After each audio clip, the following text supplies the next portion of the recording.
Çekia do të vendoste veton kundër dhënies së statusit për Shqipërinë dhe këtë e pohon kryeministri çek Yuri Rusnok. Në një intervistë për Euroactiv, Rusnok deklaron se për shkak të mosmarrëveshjeve të Shqipërisë me kompaninë ČEZ, Praga do të vendoste veton, por një veprim i tillë nuk ju desh të ndërmerrej, sepse 5 vende të tjera të Bashkimit Evropian e bllokuan këtë proces. Rusnok flet për një dëm të pallogaritshëm sipas saj i largimit të kompanisë çeke nga Shqipëria.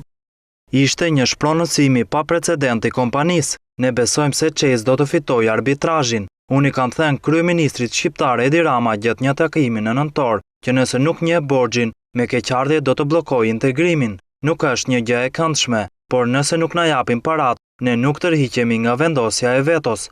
Duke shprehur bindjen në fitoren e kompanisë ČEZ në arbitrazh, kryeministri çek shpreh se një qëndrim i tillë ndaj investitorëve të huaj, siç u mbajtën ndaj kompanisë ČEZ, do t'i mbajë larg investitorët nga Shqipëria, që Rusnok e quan vendi i bukur e i varfër ballkanik i mbushur me shpërndarës droge. Hollanda, Gjermania, Britania e Madhe, Franca dhe Danimarka bllokuan dhënien e statusit kandidat për Shqipërinë gjatë takimit të ministrave të jashtëm të Bashkimit Evropian, pavarësisht rekomandimit të Komisionit Evropian për vendin tonë.